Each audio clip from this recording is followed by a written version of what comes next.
the strategy you're talking about, you don't have to have the craziest, nicest content to do it. If you look at my feed, I don't have the same theme of colors. Whatever I feel like putting out there, I'll put out there. So it's not like other real estate pages where you'll see the same color of post or like a consistent, this day I post this day I post this. I don't use stock images. Like, I don't post that kind of stuff. It's either you'll see me, you'll see houses, or you'll see my experiences or client experiences. 3, 2, 1, let's go!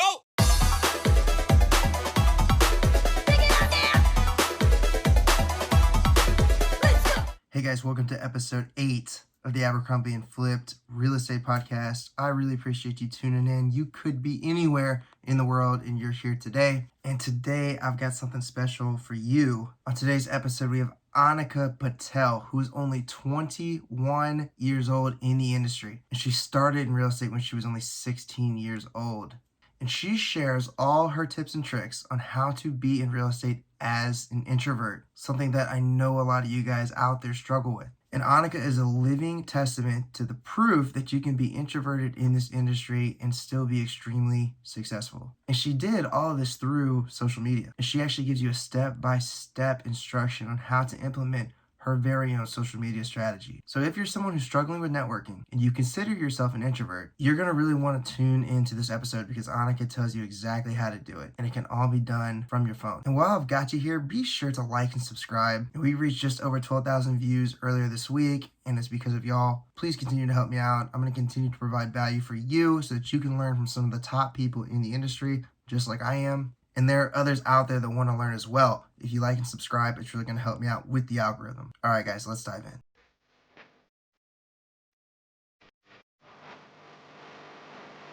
Give him thousands of dollars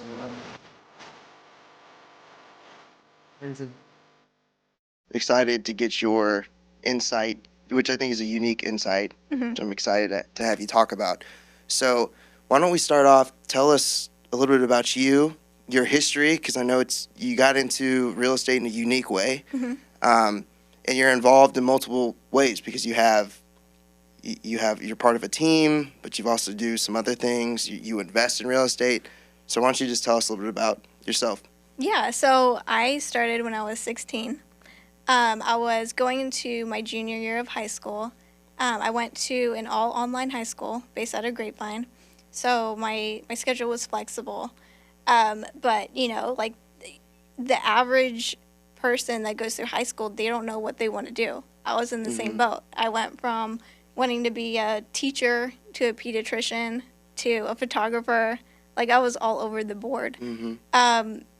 So, I had a conversation with my dad, and I was like, I don't know what to do, but I know what I'm interested in. Like, for some reason, it was real estate.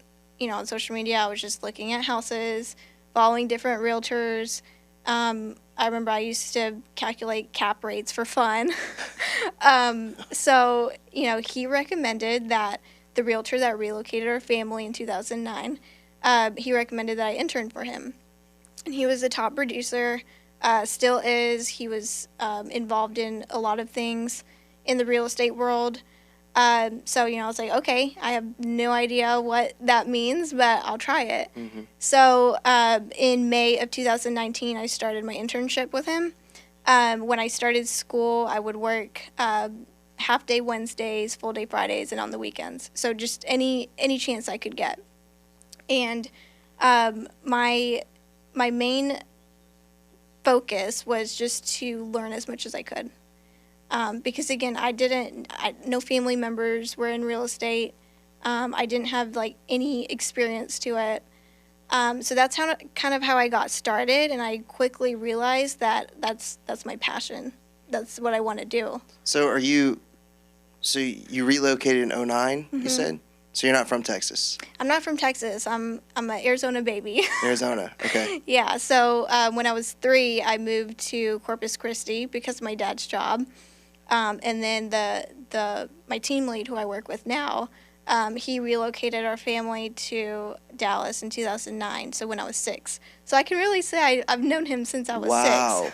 And that's Troy. Wow. Okay, that's interesting. Yeah. So how did you get the passion for real estate? So did somebody just say, hey, you should intern with Troy, or was it, I actually want to learn about real estate? So when I started interning, again, I just wanted to learn about the industry and, what the day-to-day life would look like. What are the opportunities in real estate?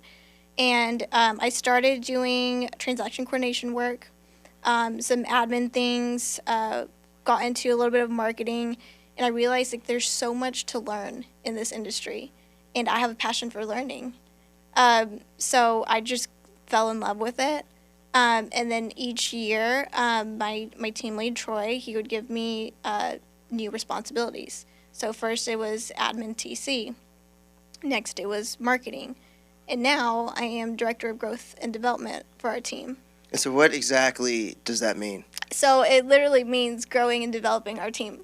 And now it's just me and my team lead. But we do want to grow our team. But it's just, the P&L of our business, the operations part. How do we get more business? Things like that. And it's really just a new title and a job that we created because of what I wanted to do. It's like an extra level of leadership that I've never had in the other jobs within the team. So it's going pretty well, and there's also an investment side to it. So growth and development for retail and investment. Interesting. So, and how old are you now? I'm 21. So you started when you were 16. Mm-hmm. And how old were you when you sold your first house? I was 18. Okay. Yeah. That's incredible. I got my license when I was 18. Apparently you can't take the test until you're 18. So, I took the courses before. And then when I turned 18, I took the test, passed it the first time. But I think my prior experience with TC and admin and just being around other people in the industry helped. But got my license. It took me 4 to 5 months to get my first deal, but I was 18. And how did you get your first deal? It was actually from another agent, and she probably wouldn't have known I was an agent if I didn't market myself on social media.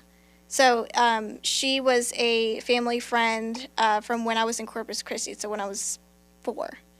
And over time, we didn't, because of moving and things like that, our families weren't really, talking to each other. So I started marketing myself on social media, followed, everyone that I could, mutual friends, just people from my parents' side. And she was one of them. She's an agent out of San Antonio.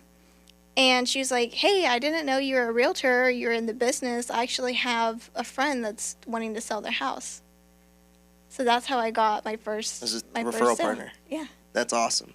So for a lot of people that don't know you, you're very soft-spoken. Mm-hmm. You've admitted you're very introverted. I think that one of the things that from my previous episodes, I've had a lot of guests on here who are very extroverted. They love talking. I haven't had a specific guest yet who admits that they're an introverted real estate professional. And I think a lot of people think that you have to be extroverted to be successful. Mm-hmm. I'm personally not an extrovert. I just don't come off that way maybe in these recordings, but I'm very introverted as well. So I want to hear how you've had success being an introvert in the industry. And I know you do a lot of social media. So has that helped? Is that what's made you successful? Yeah, and also, 5-6 years ago, there was a fear of getting into the industry, and what if I'm not good at connecting with people? What if I'm not good at communicating? But that was a lot of what ifs, and I had to get over that limiting belief. Also because of my age, and since I started very young, I also had that limiting belief of people are not going to want to work with me. They're not going to trust me with their sale or. So one way of connecting with people was social media. So I would just post if I was going to an open house or if I was going to a model home, just whatever I was doing, I would post it. Because I can't think of another way where you can reach as many people through a platform like that than social media. And I'm mainly on Instagram and Facebook. I have Facebook because I have to, but I'm mainly on Instagram. So again, I followed as many people as I could. Posted content. I'm still trying to get better about posting more content. But, you know, sometimes I would go to weddings or just, you know, other events, and people would be like, I seen you on social media.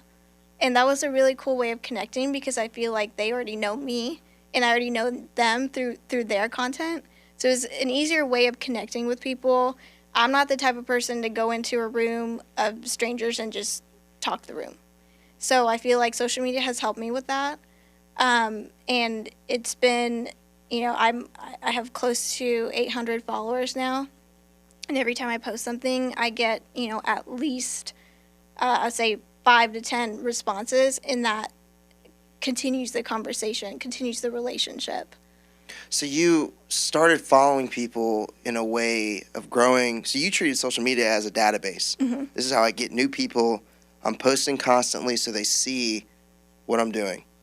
I've never actually thought about just following people as a way to get them, people you know. They've obviously got to be, well, I guess they don't really have to, but if it is people that know you, you follow them, they follow you back, well, now they're in your database and they're seeing what you do.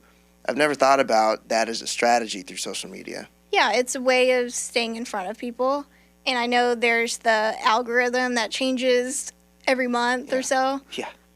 So I'm still trying to figure that out. But, you know, I try to stay in front of as many people. And for me, it's not about how many followers I have or the number of likes. It's the conversations I have through social media and getting to know the people that follow me. And another thing, at my age, I didn't know a lot of people, you know, selling their house or wanting to buy a house. And still, most of my sphere, they're in college. So they're not, you know, near ready to buy a house. So I connected with my parents' sphere who are older, who are at that point of either investing, selling their house, buying a house. And I really enjoyed that. So, okay, that's interesting. So let's talk about that. So, because I think what you just said is a reason younger people who want to be in real estate don't make the jump because they say, well, I don't have any friends buying homes. That's the number one excuse, I think, of younger people. I mean, because it's easy. It's a cop-out. It's like, you know, the people I know aren't buying homes or selling homes. Well, I mean, what you're talking about, you probably, majority of your clients have not been direct friends. Even at your age now, like, they're still not buying homes. Right. So what was the technique to finding your parents' sphere? Because I'm trying to think of mine. I don't know if I would know a lot of names or who to reach out to. So with my parents, obviously the generation is different. They're going to be more on Facebook. That was a big adjustment for me because I didn't get Facebook until I started real estate. So I literally just went to my mom's Facebook profile, and I saw all her friends, and I just went through the list and started adding. Really? And, you know, I would post things, and my mom would comment, and then, you know, if my mom comments, other people would see it. And, you know, my dad's not on social media, but my mom would post things about me, too. Like, oh, my daughter's a realtor and all of that. So, you know, thanks to her, I'm more connected to her sphere. But it was also like going that extra mile to create that conversation or just even comment, because more than enough times people will follow each other, but there's no engagement. You know, like if I follow someone and they follow me back, it takes the extra step of commenting or even saying, hey, thanks for following my page. Like, I would love to get to know you.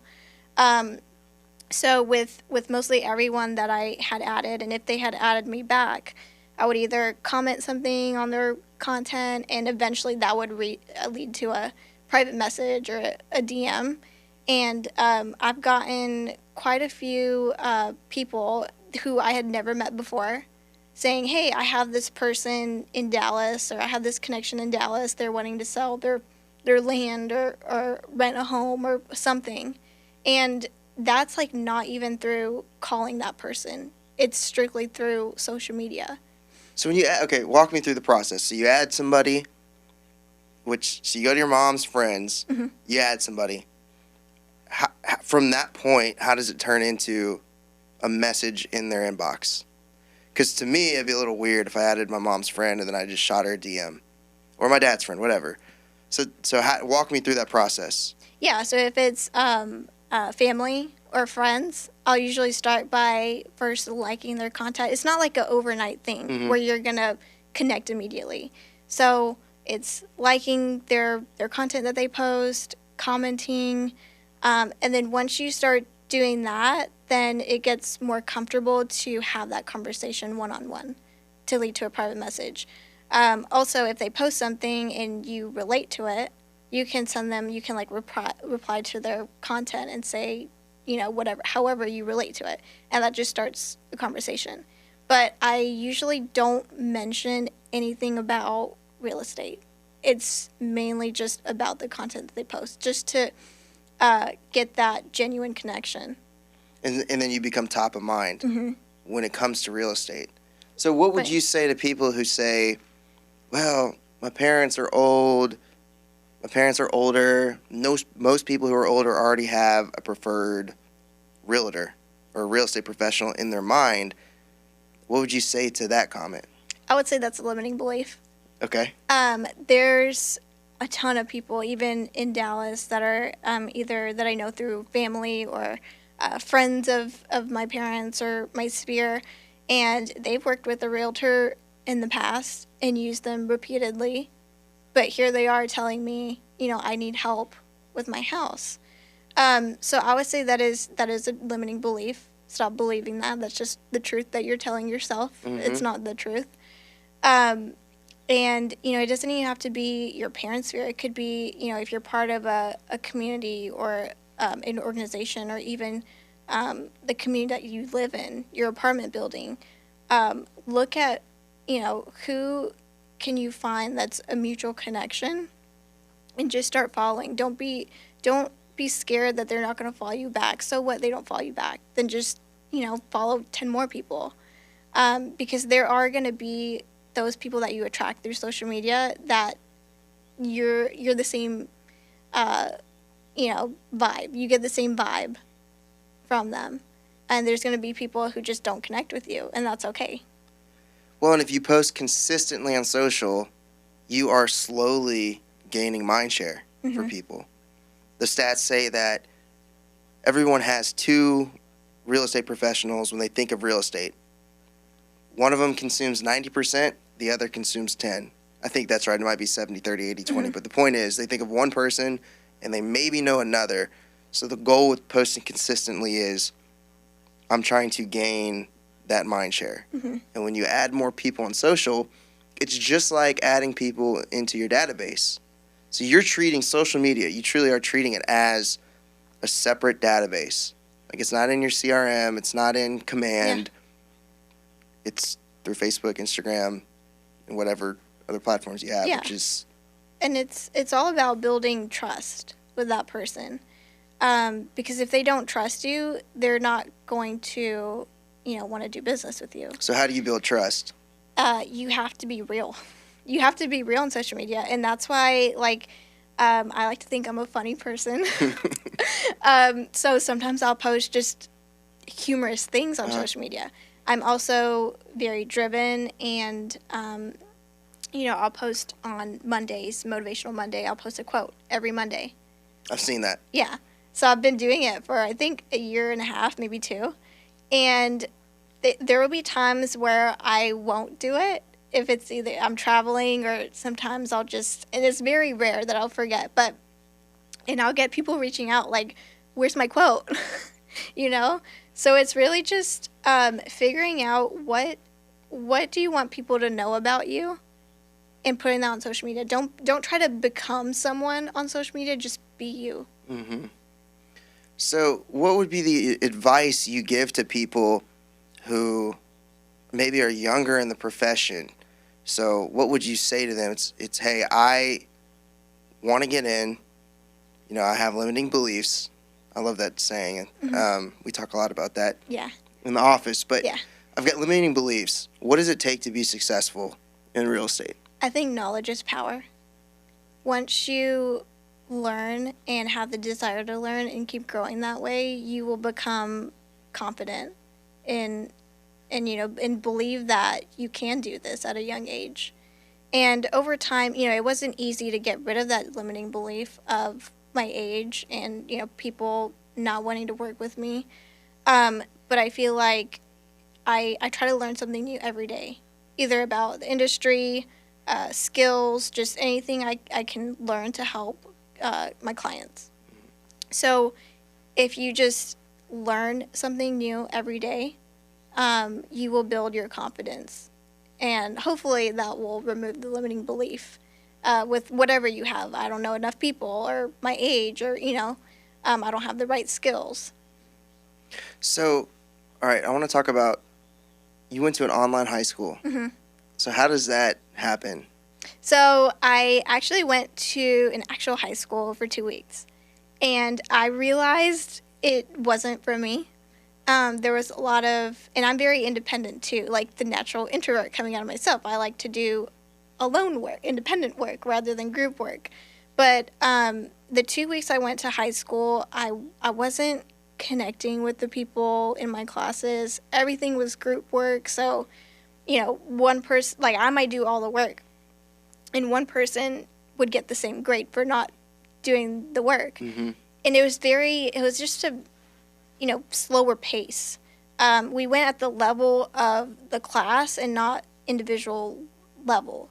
So if you were ahead of your class, you would kind of be held back. So, 2 weeks in, I was like, I want to do something different. My brother had already gone to the online high school because he was playing golf competitively. So I was like, I want to try this. And I'm actually a triplet. So Really? Yeah. So we all were like, let's do online high school. So and it's based out of Grapevine. You have teachers for every subject. It's basically like a real school, but everything's online. So I did that for 4 years, and something that I really enjoyed about it is that I could go at my own pace. So that allowed me to do more things like an internship my last 2 years of high school. So I feel like that allowed me to grow in that space and not be held back, and it worked out well. So are your siblings in real estate as well? No. So we are actually total opposite when it comes to that. My sister is a pastry chef at Four Seasons in Nashville. Wow. So she has that artistic, creative. She's creative, yeah. And my brother, he wants to play on the PGA. So he's a golfer? He's a golfer. Wow. He's a really good golfer, and I believe that he will get there. But yeah, in that aspect, we were, all brought up the same way. But I think one thing was my parents supported everything that we did, and they said, follow your own path. So we weren't told to become doctors or become a lawyer, or, we weren't guided towards a specific profession, which I think, unfortunately, most people are. So, I'm truly grateful that my parents supported us in our own paths and gave us the resources to do that. Mm-hmm. So, again, like nobody in my family was in real estate. Nobody in my family is a pastry chef. Nobody in my family is a golfer. So it's kind of like our own passions that we discovered, and we just followed it. That is cool. I want to go back to, because I'm trying to think of from the audience's perspective, going back to the social media strategy. Because, I mean, again, I think there's a lot of introverts. Mm-hmm. Probably, 50%? I don't know if the average between extrovert and introvert. Yeah. There's a lot. And a lot of introverts don't jump into real estate even though they just really want to. Mm-hmm. So going back to the strategy, when you are messaging somebody, do you somewhat gamify it? Or is there a certain amount of people you want to try to talk to per day, likes, comments, etc.? Or is it just when you see something, you comment on it? Is it very natural for you? I think it's natural. I think quality over quantity for me. Like I said before, I'm not fixated on the number of followers, the number of likes. It's more of, if I can connect with real people and have real connections, That's what really matters. Now, at first, right out of the gate, you might have to follow or reach out to more people, maybe like 20 people a week or something like that. But if you really focus on real connection with people and really, putting your real self out there, you'll attract that. And it is scary at first to do that. I wasn't really, I'm not a big social media person. I don't really like to post a lot about my life on there. So I kind of had to pick and choose what are my 3 to 5 categories that I'm going to focus on. And, everything shouldn't be about real estate. You should mix a little bit of, personal in there as well to get that real connection. So, my categories are, of course, real estate, but specifically in home tours or just interior design, because I do have a growing passion for that. And then, I'll mix a little bit of travel and food in there, investments, and, motivational, personal development content in there. Gotcha. And so when you're messaging people, there's no mention of real estate, right? It's truly, I'm trying to get to know you. But that leads to, it just goes back to the mind share. So eventually when that person needs something related to real estate, you've developed a relationship all through social media. Mm-hmm. And you don't have, the strategy you're talking about, you don't have to have the craziest, nicest content to do it. Mm-hmm. Right? Yeah, if you look at my feed, it's not, I don't have the same theme of colors. It's just, whatever I feel like putting out there, I'll put out there. Mm-hmm. So it's not like other real estate pages where you'll see like the same color of post or like a consistent, this day I post this day I post this, and I don't use stock images. Like I don't post that kind of stuff. It's either you'll see me, you'll see houses, or you'll see, my experiences or client experiences. One thing I've learned just from this conversation, it's something I didn't think about, is, I think in the social media game, people hyper-focus so much on the ratio of followers to following, trying to get new followers. People on social, the goal is always, I'm just trying to get through the algorithm people to follow me. What you've said that's so interesting is you should follow people first, because in return, people will follow you. Not always, but that's how you get new people into your social media database. Right. And as an introvert, you're not picking up the phone and calling them. Yeah. Right? It's just you just click a button. Yeah. And I wouldn't say, follow anyone, like obviously kind of stalk them a little bit and see if you would even connect based on their content. But no, like it's just a simple follow. And if they follow you back, great. Start, maybe doing like one comment a week on their post. And if they don't post a lot, then, maybe try to, relate to something that's on their page. If you're a car person, I'm a car person. So some of my followers, they'll have like they'll go to Cars and Coffee mm-hmm. and things like that. I'll be like, oh, wow, that's a really cool car. And just form a connection like that. So, let me ask you about something you mentioned. So you're 21. You also have now invested in a property. Mm-hmm. So let's kind of pivot to some investing. I think a lot of people, again, at your age, want to invest, limiting beliefs. This is why I can. I don't have the funds. I don't have this. I don't have that. How have you been able to purchase an investment property? Is it here in Dallas? It's in Howe, Texas, so it's about 30 minutes north of McKinney. Okay, so how have you been able to purchase an investment property when did you purchase it? Was it? I purchased it last year in May. So 20? Mm-hmm.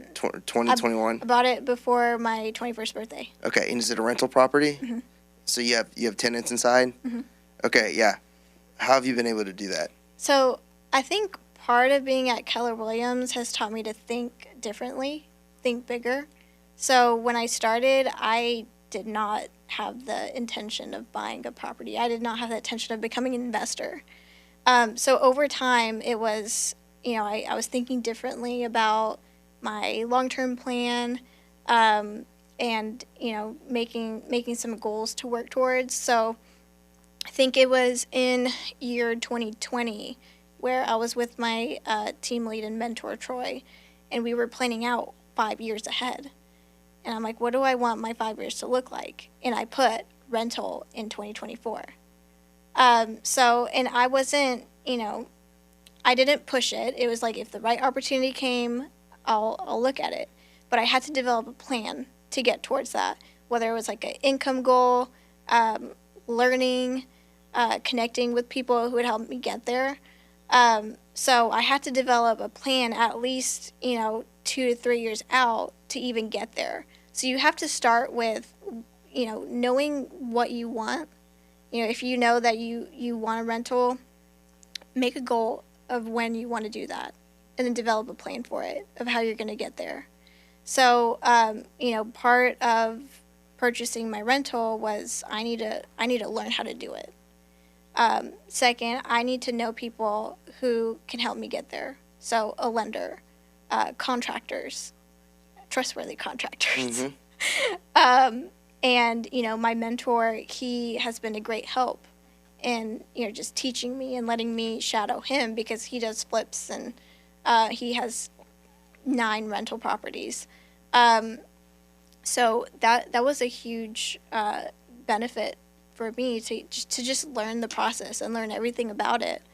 And then, last year the opportunity came up, and I toured the house, and I'm like, this house is gross. It's disgusting. There's an opportunity there. That's what you want. Yeah. Mm-hmm. Yeah. So, I had to plan it. It wasn't just like, wake up one day, I want to get a rental. I'm going to do that, in a month. I had to plan 2 or 3 years out to even get to that destination. And did you save up for a down payment? What type of loan did you use? I did a conventional loan.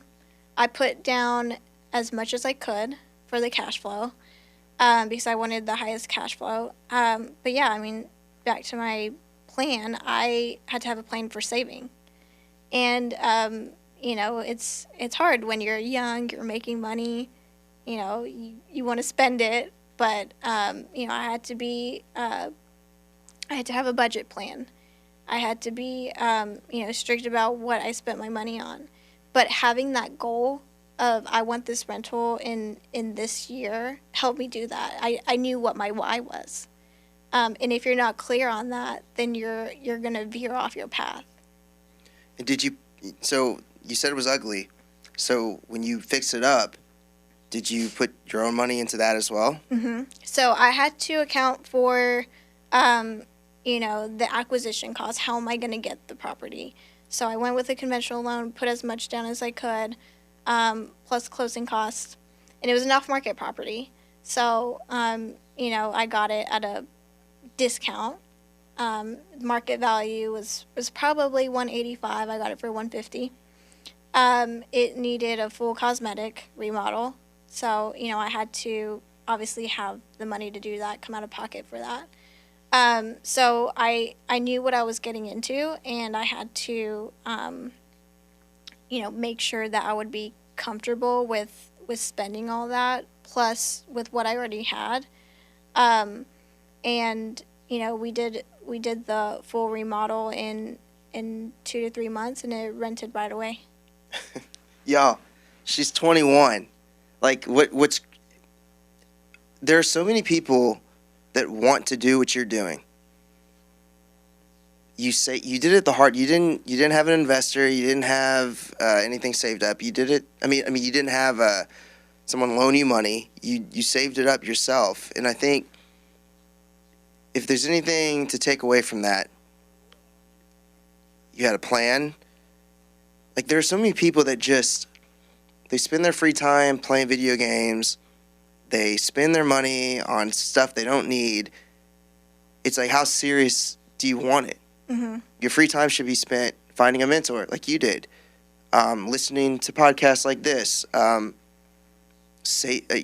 reading books. That's how I didn't have a mentor when I came to Dallas. I didn't know anybody. So I had to do self-education. A lot of that was I learned from experience the hard way. Yeah. And I'm still learning the hard way. But in my free time, I wasn't watching TV. I wasn't playing Xbox games. I was reading books. I was studying. I was doing it. And, like, there's no excuse. I mean, you're doing this at such a young age. Like, it's pretty inspiring even for me. And I have several properties to hear. Like, I'm behind. You're gonna be way ahead of me with where I'm at. Yeah. I'm not that much older than you, but I am a little bit older. Well, thank you for that. And I think it starts with just asking yourself why. Why do you want to rent a property? Why do you want to do this? And once you become clear on that, then it'll, when you feel like not reading a book or not investing time in whatever it is, you'll come back to that and say, no, I do need to do this. And something that Brett Tanner, the lead for KW Wealth, he calls it the education to entertainment ratio. So for 1 hour of entertainment, you have to have 1 hour for education. So, if you're watching a movie for 2 hours, you need to go educate. You need to go learn. You need to read a book for 2 hours. And once you have that self-awareness of, okay, I just did this, now I need to focus on my goal. I need to focus on, whatever it is you want to achieve. Focus on learning and growing to get there. And I think that helped a lot with me because I obviously, I was young. I didn't go to college, by the way, either. So I went straight from high school to work. So I skipped the whole college experience and everything. So it was a tough adjustment from going to, basically a kid to an adult. So just having the self-awareness of, okay, this is why I'm doing it. This is what I need to do. Now I need to be disciplined and just do it. Yeah. Which I assumed you didn't go to college. Yeah, I based on did. going. But, I mean, yeah, it's just another thing. You don't have to go to college to be successful. Mm-hmm. The thing about real estate is there's no cap to it. There really isn't. Whether you're selling homes, investing, flipping, buying, there's no cap to it. There's so much out there. And anyone can be successful in it if you put the time and energy into it. So that entertainment to education ratio that you said, that would keep you on track. Focus. I mean, I love that. Yeah. I've never heard that before, but when you think about it, the ones that are doing it are, they might not know that principle, but they're following it. There was so much sacrifice for me early on. I mean, I was just heads down, poured into learning this stuff, and you sacrifice social, you sacrifice, the nice car, you sacrifice the fancy meals, but it goes back to what's more important. What's the goal? Why? Like you said, your why. Why do you want to own rental property? For me, it's I want to have a legacy to leave my family, and family is the most important thing to me. So being able to leave things for them, to try to change the trajectory of my family line, to so that my kids in the future, grandkids, they don't have to worry about as much as I've had to worry about in my professional career. And I've been blessed, so I don't have a ton to worry about, but I think you get what I'm saying. Yeah, and when you talk about those sacrifices, it's, your short-term sacrifices for long-term wealth. And wealth isn't just about money. Again, your legacy, freedom to do what you want. And everyone's why is different, but, you have to identify that, and you do have to have those sacrifices, but you have to remember why you're doing it. And along the way, along your journey, you will enjoy it if your why is right. So what's next for you? What's 25 looking like? So last year I closed 6 deals. Not a lot, but it's, something. I'm proud of it. But I want to grow my client base. I want to help more families. So I want to do, I want to help at least 12 families. Let me stop you real quick. You say that's not a lot. 71% of real estate professionals didn't close a single deal.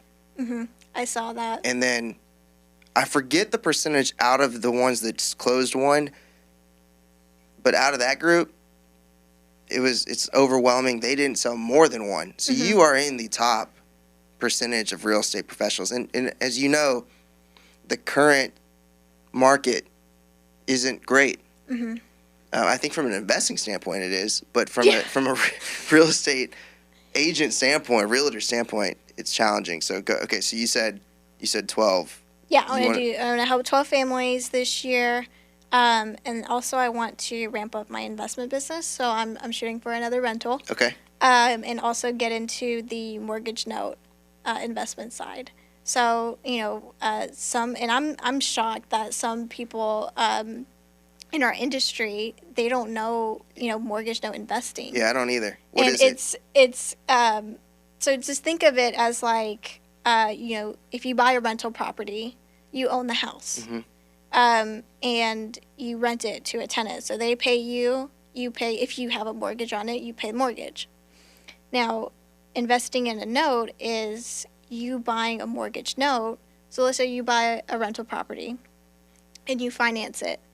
And I buy the note from your mortgage company, from the bank. I now own the note, so you pay me, and I get cash flow on that.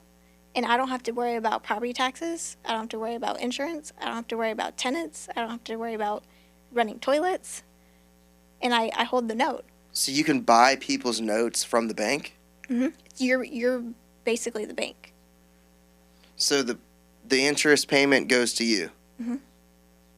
So there's different ways about doing that. You can originate your own notes. So if you own a property and it's paid off and you're going to sell it, you can sell it to a borrower or a buyer, and you can owner finance it.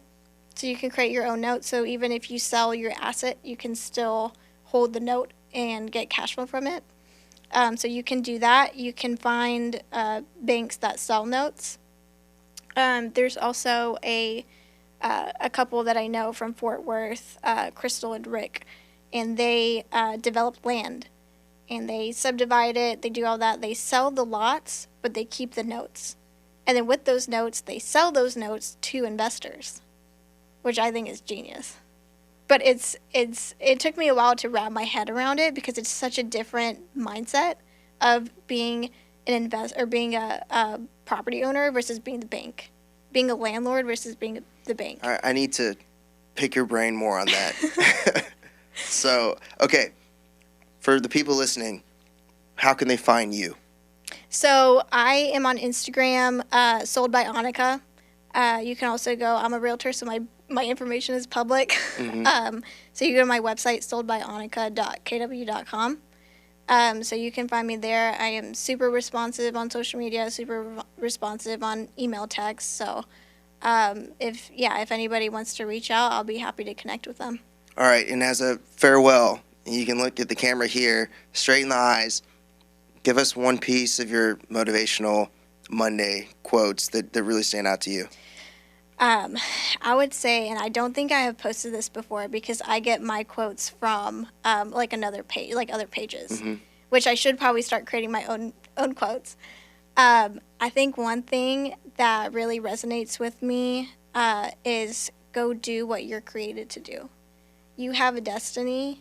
I have a tattoo on my arm that says Amor Fati. It translates to love of fate. You have a path. You don't need to become someone who you're not. Just be you. Trust the journey. Trust the process, and go do what you were created to do. I love it. Well, cool. I appreciate you being on. Very insightful. I think it'll be helpful for a lot of people. And so this was fun. Thank you for having me. I really enjoyed it. Absolutely.